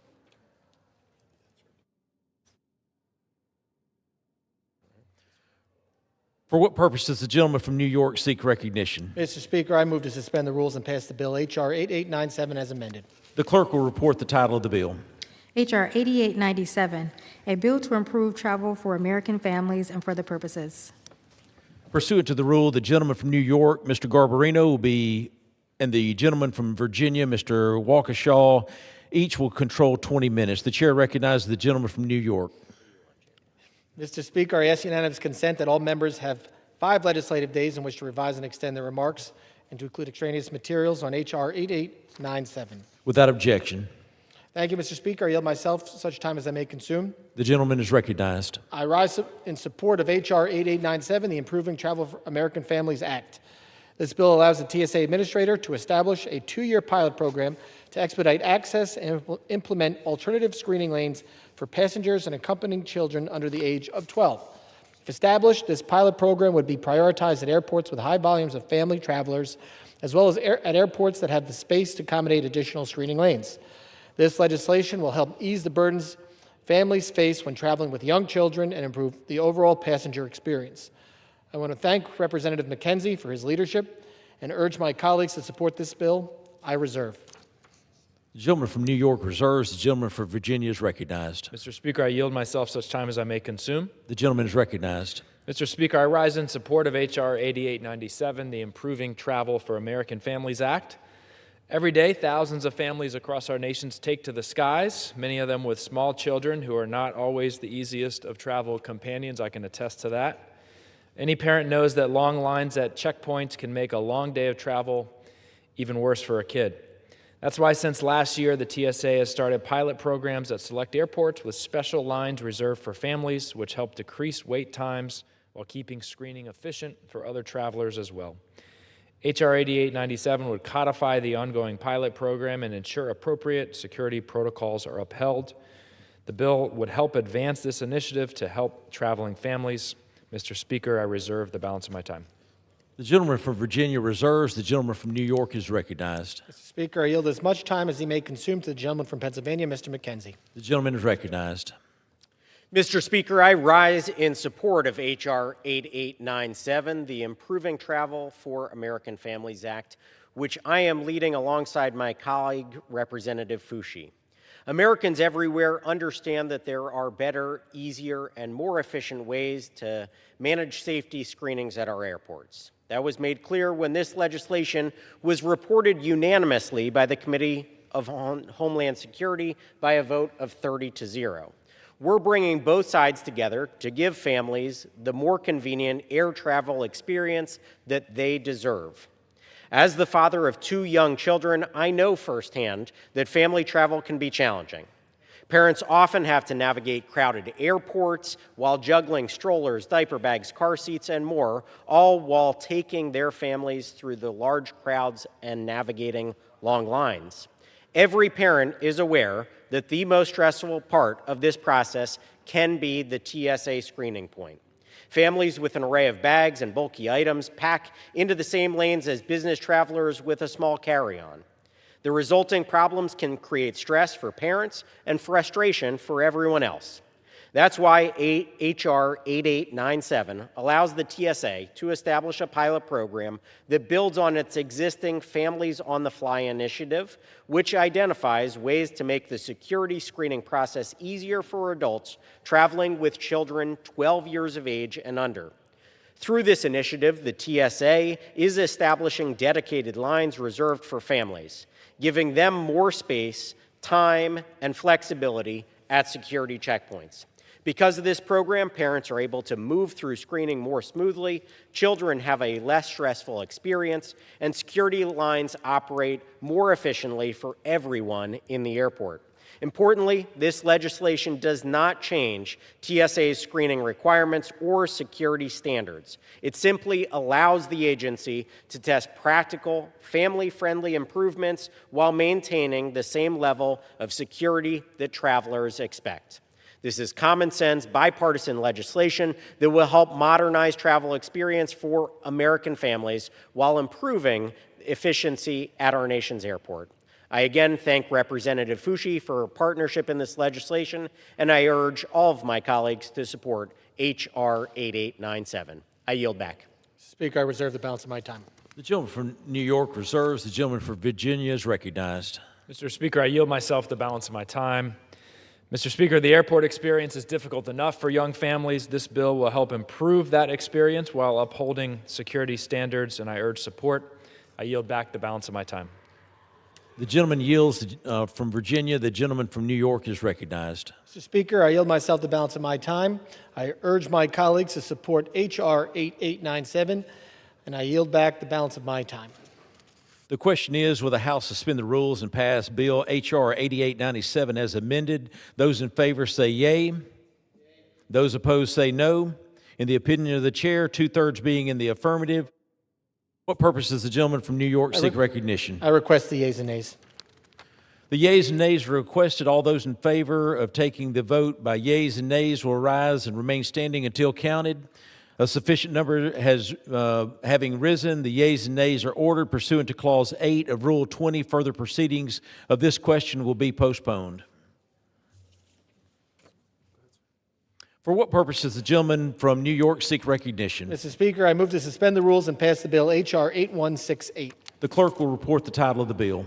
Union Calendar number 642, H.R. 8168. A bill to require an assessment of terrorism threats to the United States posed by foreign terrorist organizations and specially designated global terrorists present in countries that are major non-NATO allies and for other purposes. Pursuant to the rule, the gentleman from New York, Mr. Garbarino, and the gentleman from Virginia, Mr. Walkinshaw, each will control 20 minutes. The chair recognizes the gentleman from New York. Mr. Speaker, I ask unanimous consent that all members have 5 legislative days in which to revise and extend their remarks and include extraneous material on H.R. 8168. Without objection. Thank you, Mr. Speaker. I yield myself such time as I may consume. The gentleman is recognized. I rise in support of H.R. 8168, the Major Non-NATO Allied Terror Threat Assessment Act. Major Non-NATO Allied Terror Threat Assessment Act requires the Secretary of Homeland Security, in consultation with the Secretary of State and the Director of National Intelligence, to submit a report to Congress assessing terrorism threats from designated terrorist organizations operating in countries designated by the United States as a major non-NATO ally. Major non-NATO allies benefit from expedited procedures in the foreign military sales process, and this status also makes them desirable for foreign military financing. Major non-NATO allies are also eligible for enhanced defense research collaboration and the positioning of the U.S. defense equipment. Over time, there has been inconsistent oversight of the major non-NATO allies program, and today there are situations where U.S. designated terrorist organizations are present or operating in countries that have also been designated major non-NATO allies. This legislation will strengthen oversight of the program to ensure the United States has an adequate threat picture when it comes to terrorist activity in the designated major non-NATO allies. I want to thank Representative Van Epps for his leadership, and I encourage my colleagues to support this bill, and I reserve. The gentleman from New York reserves. The gentleman from Virginia is recognized. Mr. Speaker, I yield myself such time as I may consume. The gentleman is recognized. Mr. Speaker, I rise in support of H.R. 8168, the Major Non-NATO Ally Terror Threat Assessment Act. This bill directs the Secretary of Homeland Security, in consultation with the Secretary of State and the Director of National Intelligence, to provide an assessment of the threats to the United States posed by foreign terrorist organizations and specially designated global terrorists present in countries that the State Department designates as major non-NATO allies. The assessment required under the bill will give Congress a more comprehensive view of terrorist threats to the homeland, which will inform Congress of authorities and resources needed to combat those threats. Mr. Speaker, I support the bill and reserve the balance of my time. The gentleman from Virginia reserves. The gentleman from New York is recognized. Mr. Speaker, I yield as much time as he may consume to the gentleman from Tennessee, Mr. Van Epps. The gentleman is recognized. Mr. Speaker, I rise today in support of my bill, H.R. 8168, the Major Non-NATO Ally Terror Threat Assessment Act. When the United States designates a nation as a major non-NATO ally, MNNA, it comes with security cooperation and possible trade deals for defense equipment. This is an important designation that our nation does not grant lightly. However, we cannot ignore the fact that foreign terrorist organizations continue to operate in or around some MNNA countries, creating threats that could have serious consequences for U.S. national security. For that reason, it's critical for Congress to have a full picture of the terrorist organizations that may be operating within our partner nations. And that's why I introduced this legislation. My bill strengthens coordination between the Department of Homeland Security and Congress to better assess and support MNNA partners as they confront threats within their own borders. It requires the Department to provide Congress with a comprehensive assessment identifying foreign terrorist organizations operating within MNNA countries, as well as each partner's capacity to counter those threats. These partnerships are important, but we must also protect our own national security. Mr. Speaker, I urge my colleagues to join me in voting in favor of this bill and yield back. The gentleman from New York reserves. The gentleman from Virginia is recognized. Mr. Speaker, I yield myself the balance of my time. The gentleman is recognized. Mr. Speaker, I want to congratulate the new member, Mr. Van Epps, on this legislation. I support H.R. 8168, and I yield back the balance of my time. The gentleman yields. The gentleman from New York is recognized. Mr. Speaker, I yield myself the balance of my time. I want to congratulate Mr. Van Epps. This is his first piece of legislation that will be passing Congress today, the House, and I urge my colleagues to support H.R. 8168, and I yield back the balance of my time. The question is, will the House suspend the rules and pass the bill H.R. 8168? Those in favor say yea. Those opposed say no. In the opinion of the chair, two-thirds being in the affirmative, the rules are suspended and the bill is passed. Without objection, the motion to reconsider is laid on the table. For what purpose does the gentleman seek recognition? Speaker, I move to suspend the rules and pass the bill H.R. 8535 as amended. The clerk will report the title of the bill. H.R. 8535, a bill to direct the Secretary of Homeland Security to develop performance metrics relating to the detection, deterrence, and seizure of fentanyl. Pursuant to the rule, the gentleman from New York, Mr. Garbarino, and the gentleman from Virginia, Mr. Waukesha, each will control 20 minutes. The chair recognizes the gentleman from New York. Mr. Speaker, I ask unanimous consent that all members have 5 legislative days in which to revise and extend their remarks and to include extraneous material on H.R. 8535. Without objection. Thank you, Mr. Speaker. I yield myself such time as I may consume. The gentleman from New York is recognized. Speaker, I rise in support of H.R. 8535, the Measuring Illicit Fentanyl Trafficking Act.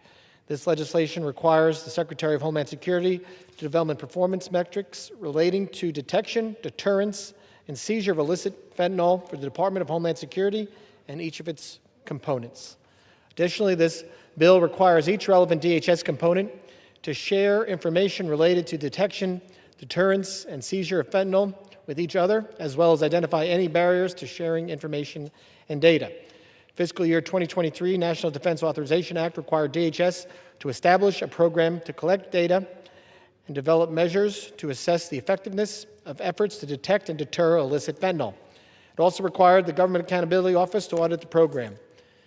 A September 2025 GAO report analyzed the department's efforts to combat fentanyl trafficking with findings that DHS had not yet established the program, that CBP was not provided adequate information from across DHS components that would inform the program, and that DHS had not developed performance goals and metrics to track them. This legislation will support current DHS efforts to implement these requirements and combat the flow of illicit fentanyl into the United States. I encourage my colleagues to support this bill, and I reserve. The gentleman from New York reserves. The gentleman from Virginia is recognized. Madam Speaker, I yield myself such time as I may consume. The gentleman is recognized.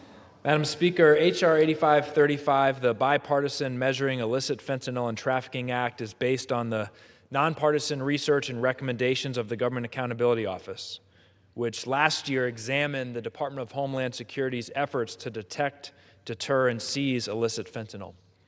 GAO identified critical gaps in DHS efforts against fentanyl trafficking: a lack of coordination, information sharing, and measures to assess DHS's effectiveness. As a result, GAO made 3 straightforward recommendations. First, establish a program to collect data and measure effectiveness. Second, ensure access to information across DHS components. And third, develop performance goals and measures aligned with DHS's strategic objectives. Our bill simply would put into law those common sense recommendations. Fentanyl remains one of the most devastating public safety and public health challenges facing our nation. The scourge of fentanyl trafficking is sobering. CDC data showed that fentanyl accounted for over 69% of all drug overdose deaths in the United States in 2025. Last year alone in the DC metropolitan region, there were nearly 1,000 deaths due to fentanyl overdose. With lives, resources, and time on the line, it's important for DHS personnel to not only work hard in the fight against illicit fentanyl, but to also work smart against this enormous challenge. That requires collaboration and the ability to assess how their operations are having an impact. I urge my colleagues to support this legislation, and I reserve the balance of my time. The gentleman from Virginia reserves. The chair recognizes the gentleman from New York. Madam Speaker, I have no more speakers and am prepared to close after the gentleman from Virginia closes. The gentleman reserves. The chair recognizes the gentleman from Virginia. Madam Speaker, I yield myself the balance of my time. Gentleman is recognized. Thank you, Madam Speaker. I want to thank Mr. McCall, who was my co-lead on this legislation. I want to thank the chairman, Ranking Member Thompson, and Mr. Correa as well, who worked hard on it. As I said, this bipartisan legislation would put 3 GAO recommendations for combating illicit fentanyl into law.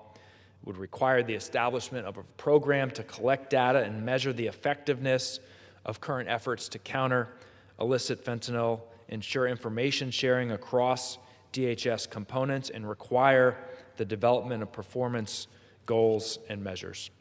With that, Madam Speaker, I urge all members to join me in supporting H.R. 8535 and yield back the balance of my time. The gentleman for Virginia yields. The chair recognizes the gentleman from New York. Madam Speaker, I yield myself the balance of my time. I want to congratulate and thank Mr. Walkinshaw on his hard work on this bill. It's a great piece of legislation. I encourage my colleagues to support H.R. 8535, and I yield back the balance of my time. The gentleman yields. The question is, will the House suspend the rules and pass the bill H.R. 8535 as amended? Those in favor say aye. Those opposed, no. In the opinion of the chair, 2/3 being in the affirmative, the rules are suspended. The bill is passed, and without objection, the motion to reconsider is laid on the table. Without objection, the title is amended. For what purpose is the gentleman from New York seek recognition? Madam Speaker, I move to suspend the rules and pass the bill H.R. 7574. The clerk will report the title of the bill.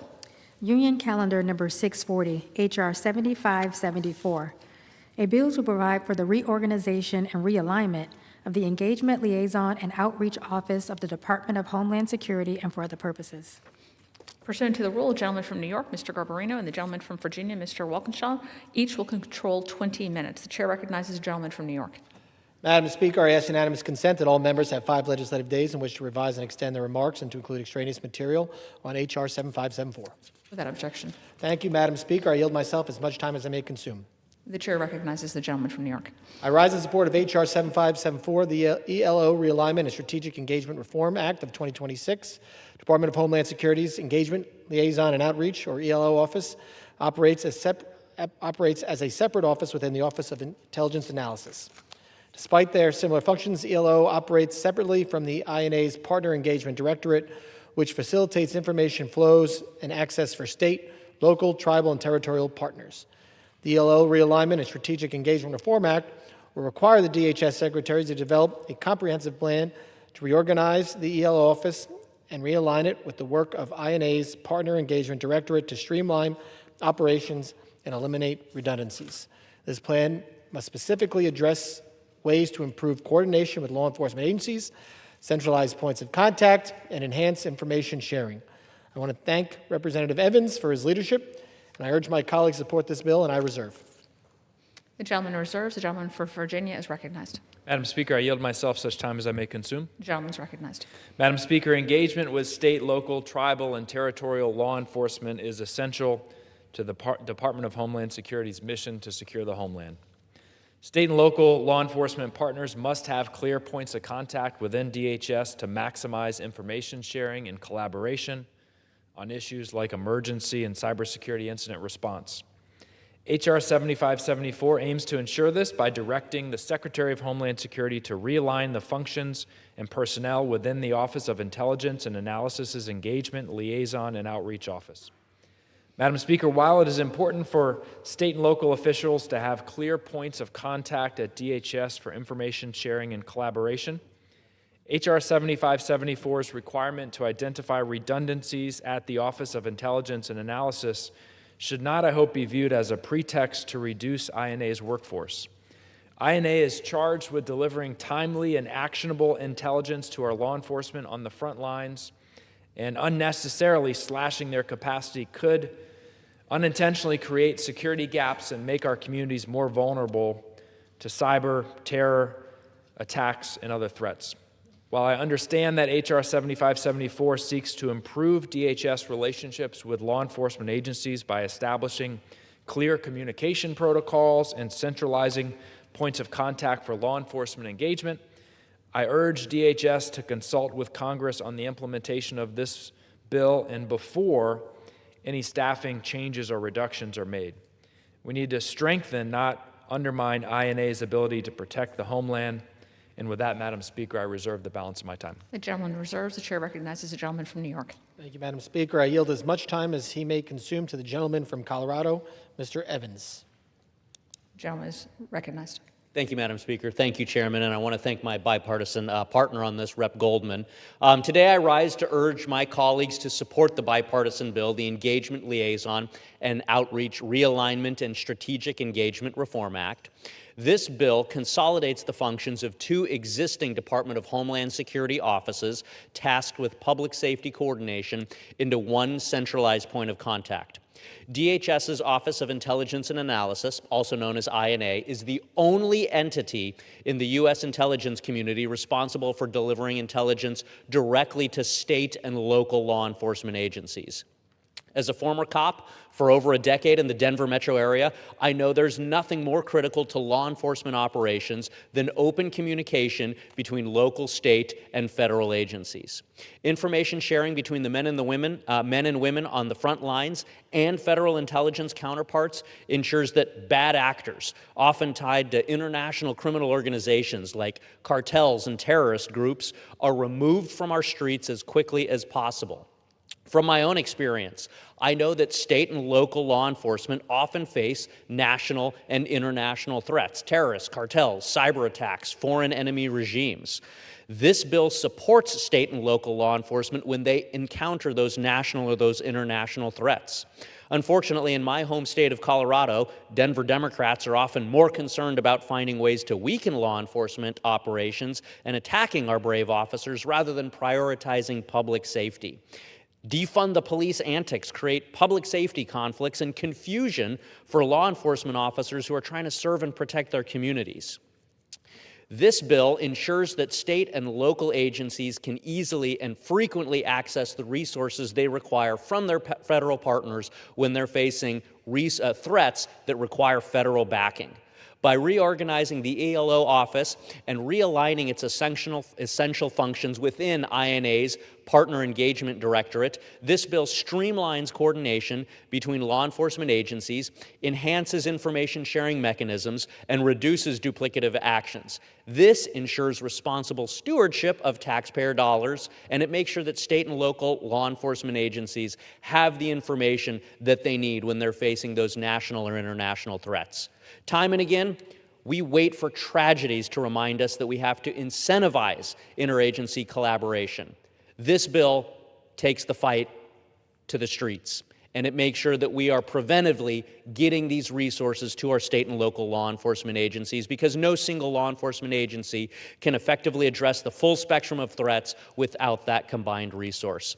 I strongly urge support for this bipartisan piece of legislation and to support the millions of state and local law enforcement officers across our country, and I yield back.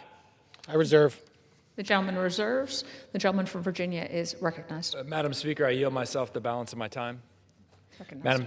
Madam Speaker, I appreciate the gentleman's and the committee's work on H.R. 7574, and it sounds like I think we're in alignment. I just want to be sure that the language in the bill referring to redundancies isn't used to defund the INA at the Department of Homeland Security. It sounds like gentlemen and I are on the same page. I yield back the balance of my time. Gentleman yields. The gentleman from New York is recognized. Madam Speaker, I yield myself the balance of my time. I urge my colleagues to support H.R. 7574. Congratulate Mr. Evans on this fine piece of legislation, and I yield back the balance of my time. Gentleman yields back. The question is, will the House suspend the rules and pass the bill H.R. 7574? Those in favor say aye. Those opposed say no. In the opinion of the chair, 2/3 being in the affirmative, the rules are suspended. The bill is passed, and without objection, the motion to consider is laid on the table. Sorry?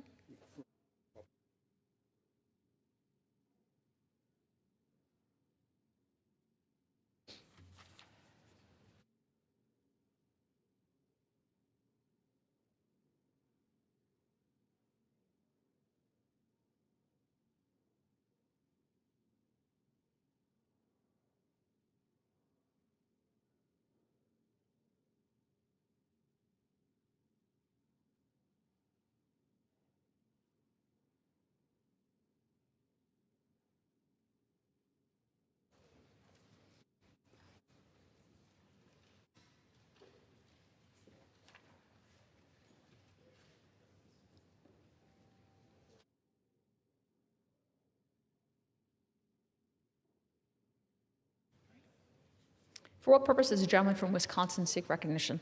Madam Speaker, I move to suspend the rules and pass the bill H.R. 3535, the Stop Foreign Funds in Elections Act.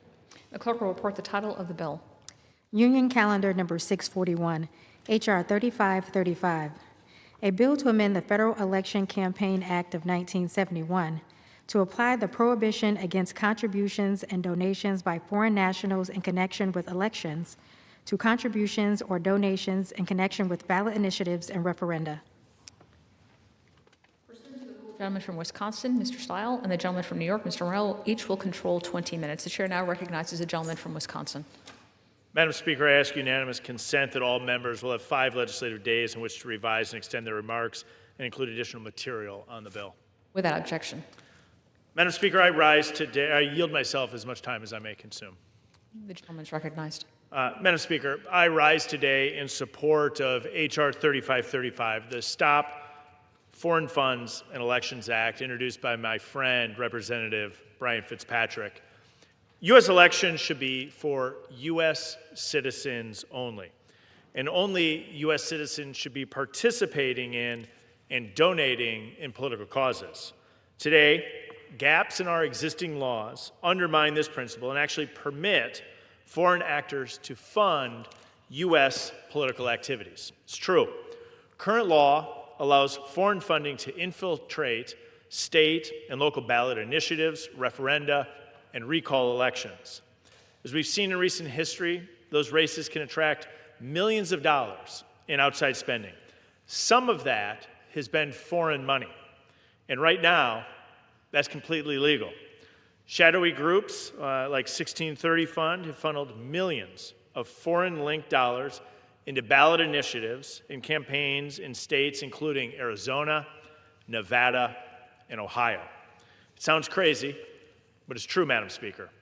We should all be able to agree that foreign funds should not be influencing or financing ballot measures, referenda, or recall elections. Current law, as we know, already prohibits foreign money in federal elections, and this bill broadens that nonpartisan, common-sense prohibition to similar state and local elections. Madam Speaker, elections should be decided by Americans, and they should not be influenced or funded by foreign nationals. I urge all of my colleagues to support this legislation and ensure American elections remain for American citizens only. I reserve the balance of my time. The gentleman reserves. The gentleman from New York is recognized. Thank you, Madam Speaker. I yield myself such time as I may consume. The gentleman is recognized. Thank you.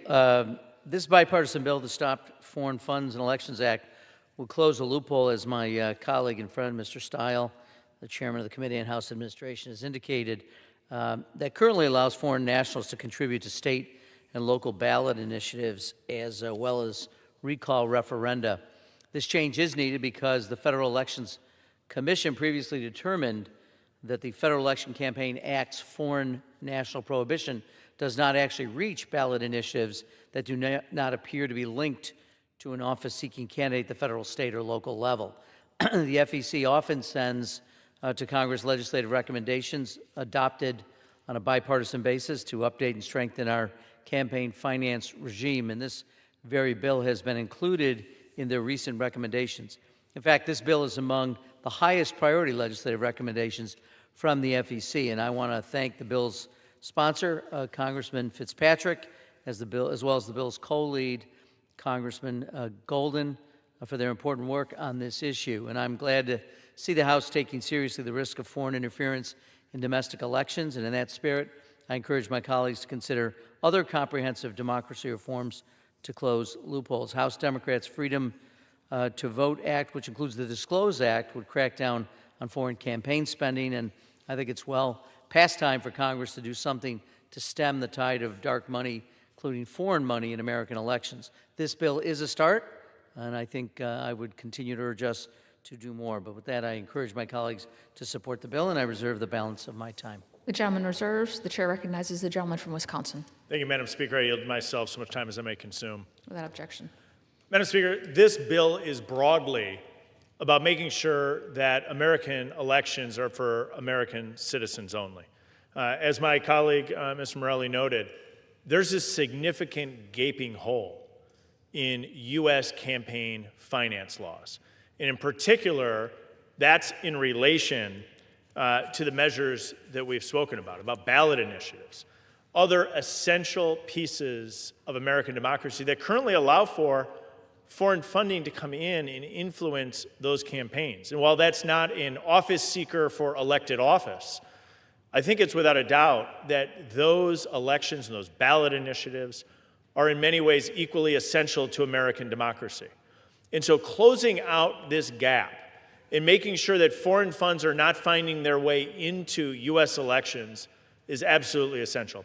I want to thank my colleague, Mr. Fitzpatrick, for authoring this legislation, of understanding the importance of making sure that we're rooting out foreign funds inside U.S. elections.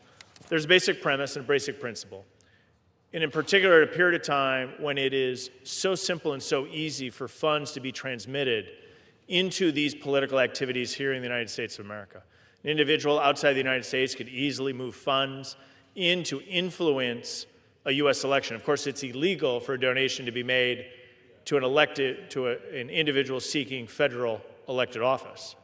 But right now, the underlying law does not ban that for purposes of ballot initiatives, local ballot initiatives, referenda, or recall elections. And this legislation fixes that very important point. So, Madam Speaker, I reserve the balance of my time. The gentleman reserves. The chair recognizes the gentleman from New York. Thank you, Madam Speaker, and I want to not only concur with my colleague about the importance of making sure that we don't have involvement of foreign entities into our politics. I do think, in many ways, if I can just opine for a minute, one of the real challenges I think facing this country right now is the lack of faith in their government and Americans losing trust and losing faith. Part of that is because of the broad influence of money just generally in our politics. And you see billionaires contributing hundreds of millions of dollars. We see the influence of dark money, of super PACs. So I'm looking forward to, over the next several months, working with my colleagues and over the next several years, if need be, to repair some of the damage to those relationships and to let the people of this country know that the democracy, which we celebrate 250 years of this month, that it is in their hands, that they are ultimately the sovereigns and there weren't outside influences. But I think that's becoming harder and harder to be able to make that point and to convince people of that without dramatic changes in the way we finance our campaigns and the way that the public dialogue engages. And frankly, I'm disappointed in the Supreme Court's decision just this month related to coordination between super PACs and party committees and individual candidates. So I think there's much to do. If we're going to have the ability to persuade American citizens that their government is theirs, we're going to have to take out the influence of all manner of people, and certainly this bill is a step in the right direction. And I see my colleague, the sponsor of the bill, has arrived, so I'll reserve the balance of my time and certainly let him address the House. The gentleman reserves. The chair recognizes the gentleman from Wisconsin. Madam Speaker, I yield as much time as you may consume to the author of the bill, our colleague and friend, Brian Fitzpatrick from Pennsylvania. Without objection. Thank you, Madam Speaker. Thanks to the chairman for yielding. I rise today in strong support of our legislation, H.R. 3535, the Stop Foreign Funds and Elections Act. Madam Speaker, this legislation is built on a simple principle. American elections should be decided by the American people, not by the influence of foreign actors. The Stop Foreign Funds and Elections Act closes a dangerous and longstanding loophole in our current election system. While current federal law already prohibits foreign nationals from contributing to candidates running for office, there remains gaps when it comes to state and local ballot measures. Ballot initiatives, referendum, and recall elections often determine major public policy questions that directly affect American communities, yet existing law does not clearly prohibit foreign money from being used to influence these outcomes. This bill closes that loophole. Madam Speaker, this is not a partisan issue. Whether the issue on the ballot is one you support or oppose, every American should agree that the outcome should reflect the will of the American voters, not the financial influence of foreign interests. Our elections and ballot measures exist to give the American people a voice, not outside actors with agendas that may conflict with our national interests. The Stop Foreign Funds and Elections Act simply extends an existing safeguard to ensure that all taxpayer-funded elections receive the same protection from foreign influence. I want to thank Congressman Golden for his partnership on this legislation, as well as Chairman Stile and Ranking Member Morrell for their engagement on this legislation, and I urge all my colleagues to support this common sense bill to strengthen the integrity of our electoral system and ensure that our democratic process remains accountable to the citizens that it serves. I yield back. Madam Speaker, I have no further speakers. I'm prepared to close. The gentleman reserves. The gentleman from New York is recognized. Yes, thank you, Madam Speaker. I again reiterate our support for the bill. I want to thank the bill's sponsor, Mr. Fitzpatrick, as well as Mr. Golden for their work on this, and continue to believe that there's much we can do and much that we need to do, and this is an important step along the way. So I want to thank my colleague and my friend, Chairman Stile, for bringing the bill before us, and I urge all my colleagues to vote. With that, I yield back. The gentleman yields. The gentleman from Wisconsin is recognized. Madam Speaker, I'll close by saying I thank my colleague, Brian Fitzpatrick from Pennsylvania, the ranking member, Mr. Morelli, for his work on closing this gap in federal law. I encourage all of our colleagues to vote in favor of H.R. 3535, and I yield back. The gentleman yields. The question is, will the House suspend the rules and pass the bill H.R. 3535? Those in favor say aye. Those opposed, no. In the opinion of the chair, 2/3 being in the affirmative, the rules are suspended. The bill is passed, and without recognition, the motion to reconsider is laid on the table. First, does the gentleman from Wisconsin seek recognition? Madam Speaker, I move to suspend the rules and pass the bill H.R. 8738, the FEC Administrative Improvements Act. The clerk will report the title of the bill. H.R. 8738, a bill to amend the Federal Election Campaign Act of 1971 to require electronic report filing for persons making certain electioneering communications and to permit political committees to make disbursements other than by check. Pursuant to the rule, the gentleman from Wisconsin, Mr. Stile, and the gentleman from New York, Mr. Morello, will each control 20 minutes. The chair recognizes the gentleman from Wisconsin. Thank you, Madam Speaker. I ask unanimous consent that all members will have 5 legislative days in which to revise and extend their remarks and include additional material on the bill. Objection. Madam Speaker, I yield myself so much time as I may consume. The gentleman is recognized. Madam Speaker, I rise in strong support of H.R. 8738, the FEC Administrative Improvement Acts. And I want to thank my friend, Ranking Member Morelli, and the chair of our subcommittee on elections, Representative Lee from Florida, for their leadership on this legislation. Our campaign finance system wasn't designed for the digital age. That extends to the statutes governing the work of the Federal Elections Commission. This bill implements several recommendations from the FEC to modernize their administrative operations and reduce outdated administrative burdens. The bill expands the electronic filing requirements to electioneering communications reports and allows political committees to make disbursements by methods other than checks. Madam Speaker, the work of the FEC is important to our federal election system. This bill improves their efficiency and modernizes our campaign finance system for the digital age. I urge immediate passage of the legislation, and I reserve the balance of my time. The gentleman reserves. The gentleman from New York is recognized. Thank you, Madam Speaker. I yield myself such time as I may consume. The gentleman is recognized. Thank you, Madam Speaker. This is, and I agree again with my colleague and friend, Chairman Stile, this is a meaningful bipartisan bill to ensure that the public receives important information about election-relevant communications.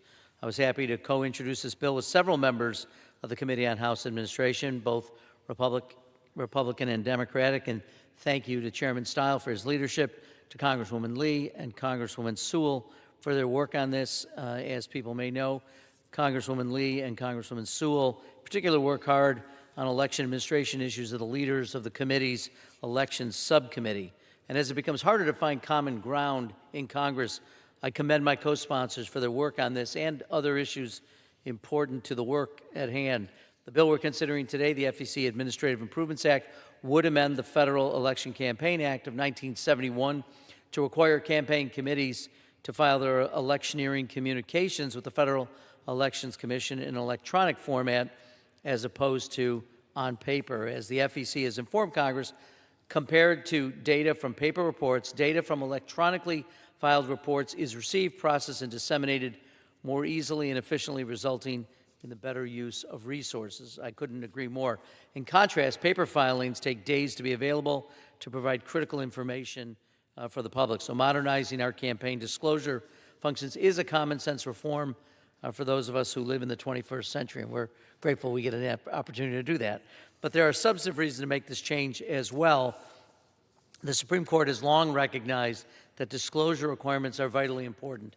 Disclosure provides the electorate with information as to where political campaign money comes from and how it's spent. American voters are best equipped to choose leaders when they have the most fulsome, up-to-date information at hand. And the FEC Administrative Improvements Act would also tackle another bipartisan legislative recommendation from the FEC, allowing committees to make disbursement in ways other than by check.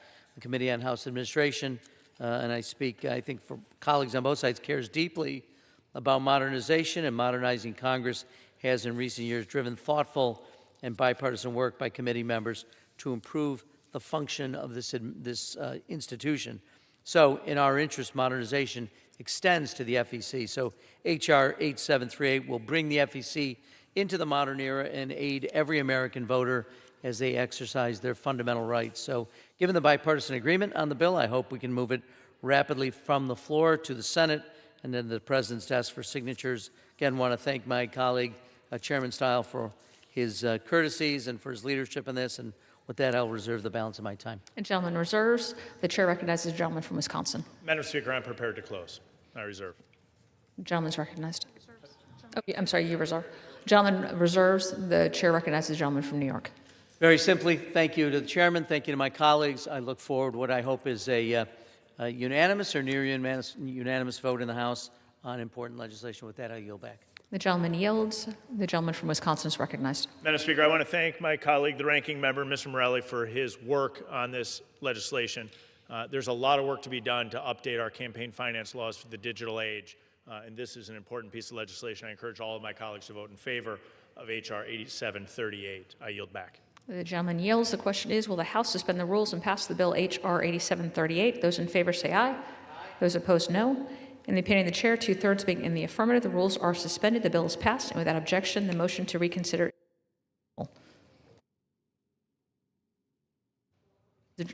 For what purpose does the gentleman from Wisconsin seek recognition?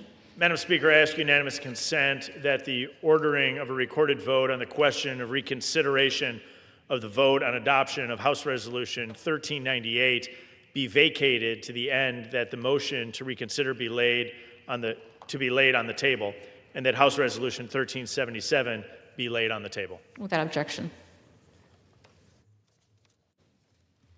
Pursuant to the Clause 12A of Rule 1, the chair declares the House in recess until approximately 6:30 p.m. tonight.